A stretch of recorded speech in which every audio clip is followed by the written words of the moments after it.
I have something to share.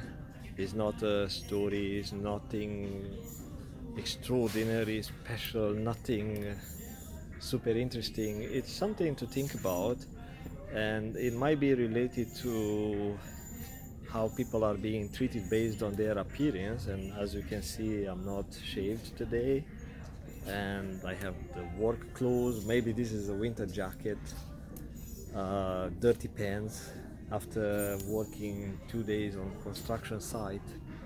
And also it's about, it's not only the way people are being treated based on the appearance, but also about people emotions when they are stressed, working long hours, people who might just need a spark to ignite their emotions and cause the uh, big scene.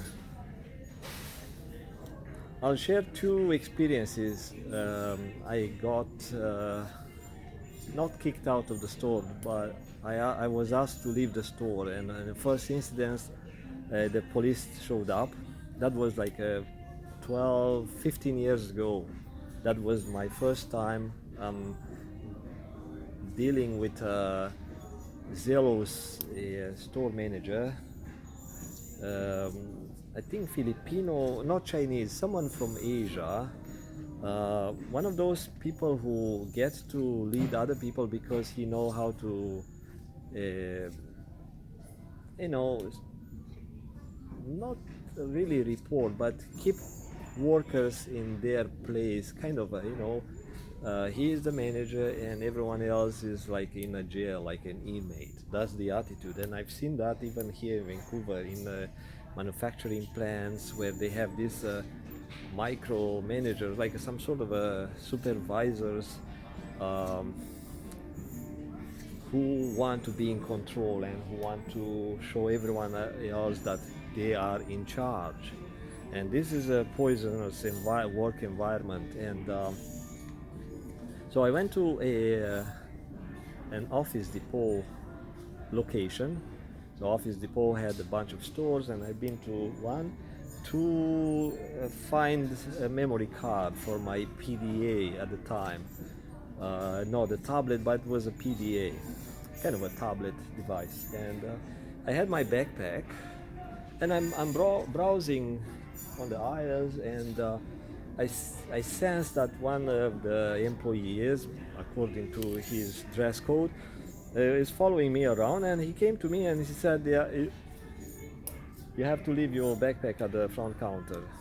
And the way he talked to me is like some younger and shorter and just not really good, like not good looking, but he did not inspire me that he is an educated person. He uh, has a is a higher class. It's just a guy who probably came from a farm area and made it to Vancouver, and now because of his bullying attitude, probably made it to be a store manager. That's the appearance. So I can recognize the person who is spiritually a little bit more advanced, or you know has some values.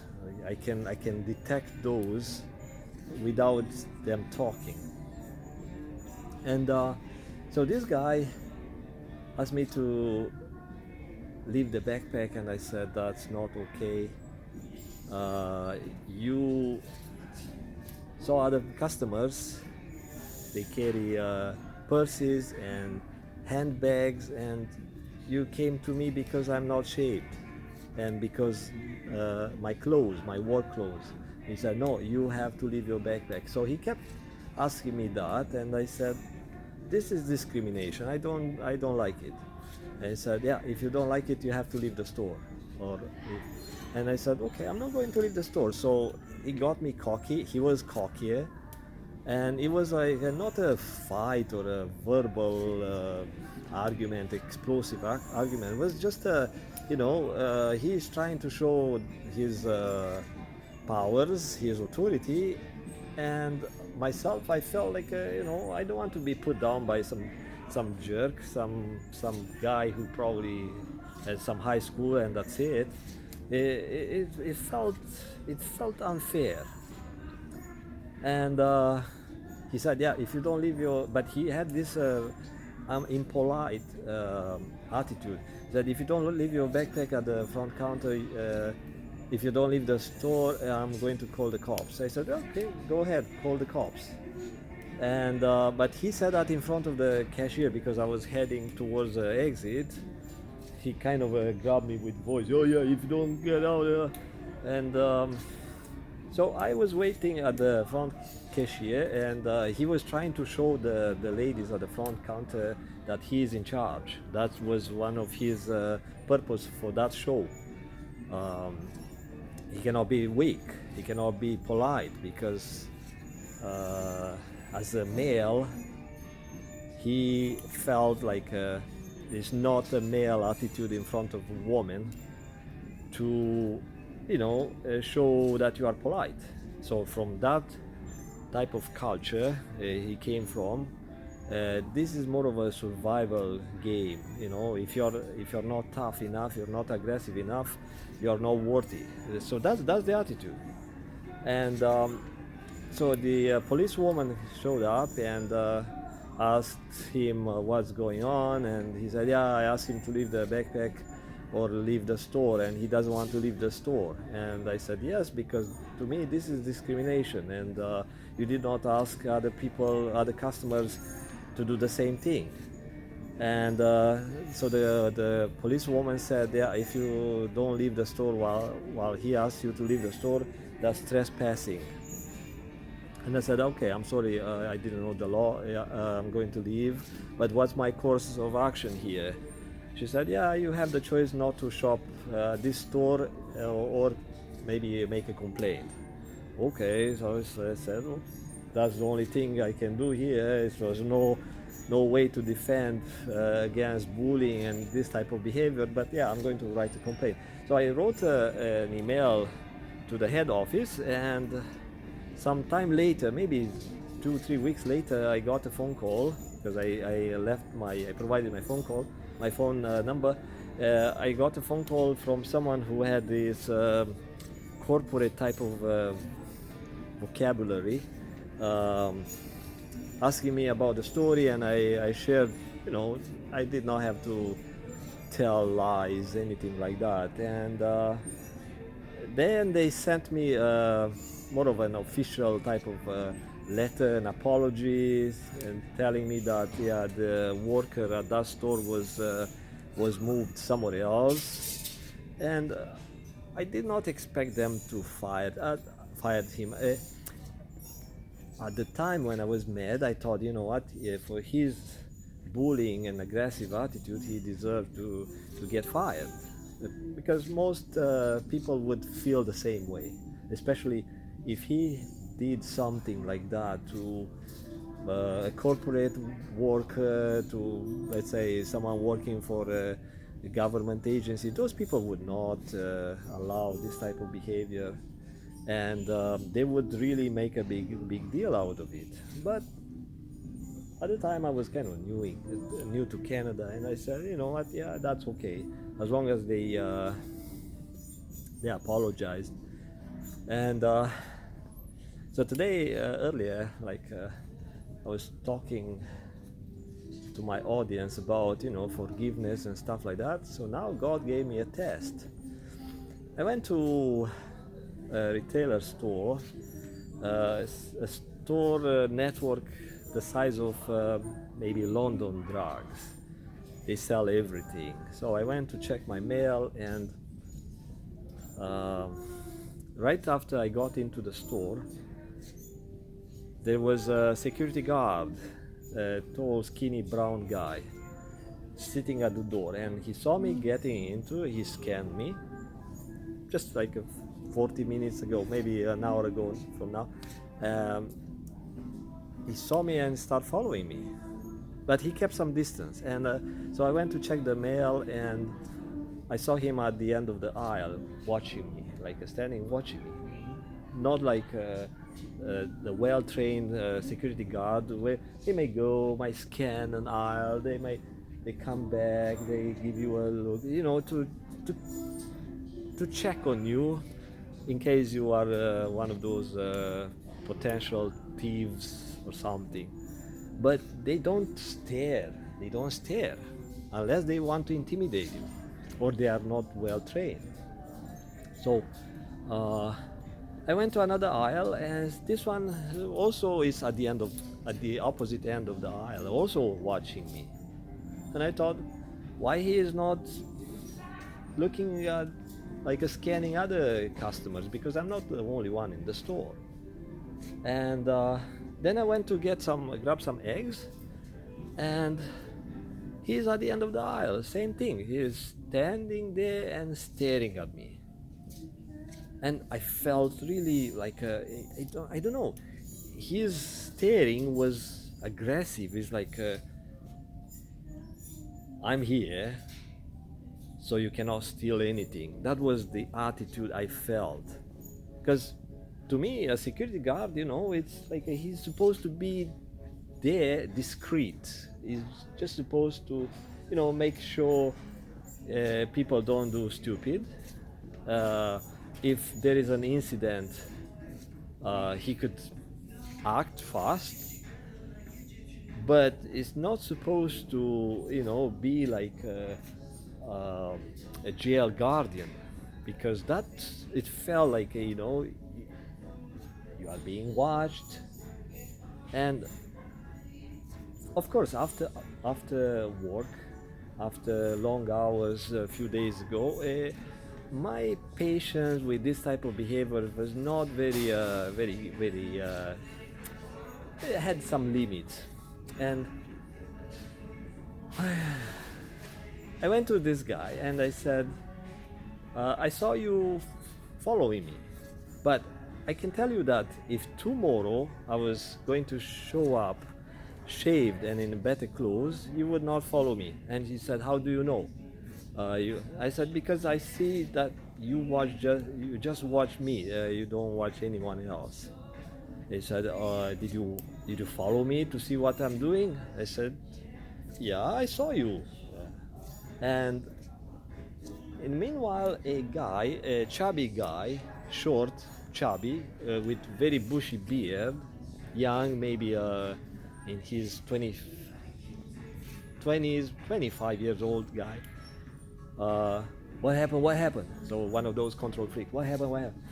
And I said, he is following me, and oh, he's just doing his job. Oh, I have to pay this stuff. Yeah. Thank you, and have a great weekend. So he said he's just doing his job. I said, yeah, he's doing his job, but he's picking on me based on my appearance, and that's stereotyping. He said, no, he's just doing his job. But he was the way he talked to me, he was aggressive. He's like, it's like. Don't talk to my guy. He is working for me or something. He is my guy. He is watching you. And so I might sound like I'm exaggerating, but the flavor of his talk was not the nicest way, the nicest tone of voice. And like I said, my patience was maybe not very good at the time because of being tired and stuff. So I'm recording this ones in case you get into some nasty comments online. Someone online tells you something and you overreact. Check your emotions and check your stress level. Maybe you're a stressed out person and you need to relax. You need to refill your body energy and mind energy. Do something about it. So if you notice that you overreact to people online comments, you have the choice to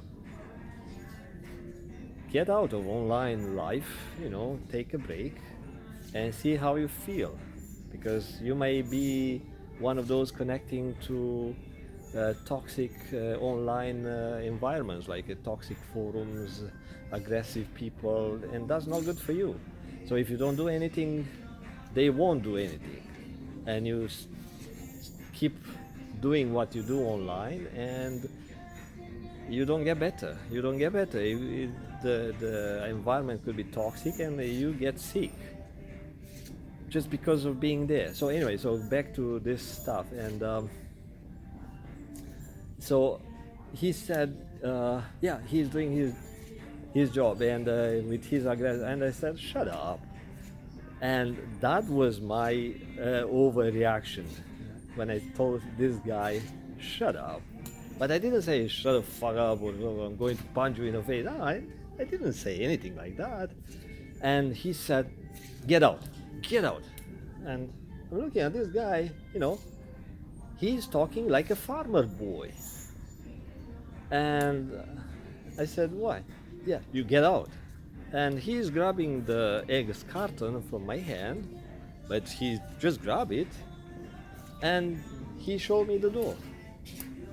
And of course there was the same situation, a woman cashier, maybe she was 25 years old, a chubby woman.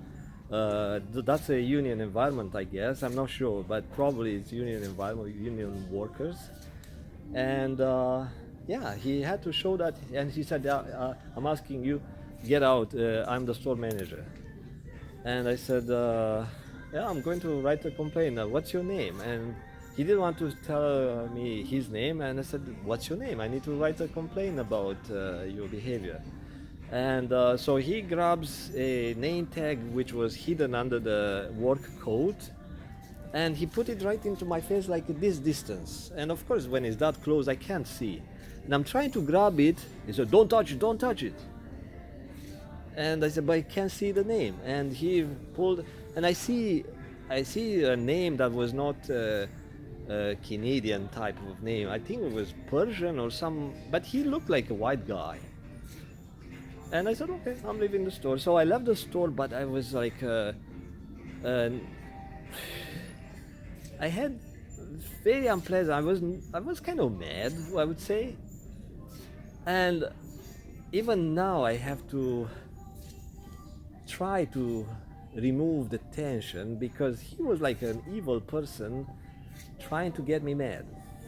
And now after a while, I slowed down and I reprocessed, and I thought, you know what, yeah, Jesus said love your enemy. And I thought, yeah, I could do that, maybe I could do that. That's a hard one, when someone is kind of making me feel bad. And I could think, oh yeah, he doesn't know what he's doing. He was abused as a kid. Maybe he suffered. Maybe his family is suffering. Maybe his brother is doing drugs. Yeah, I could find a bunch of excuses for this guy. But the thing is, if I don't write a complaint to their head office, because I can't write a complaint to that store because he is the store manager. But if I don't write a complaint to the head office, probably he's going to continue that behavior of an aggressive redneck jerk who is not good for that type of job, to show his subordinates that the customers have to be treated with respect, because I was not treated with respect. And in his job, or actually he was supposed to notice the security guard picking on certain people, because that area it's changing now, and a bunch of people from the SkyTrains are stopping by, shopping there, and lots of weird faces. I understand, their fear. Like the Commercial Drive, same thing. Commercial Drive is even worse. The stores there are always visited by homeless, by people who want to steal something, people in survival mode. That's, I totally understand, but it's not the customer problem. It's that store manager or those workers' job to keep a high level of customer service and treat everyone with same level of respect. Now, everyone is guilty till proven innocent, right? That's the jail attitude.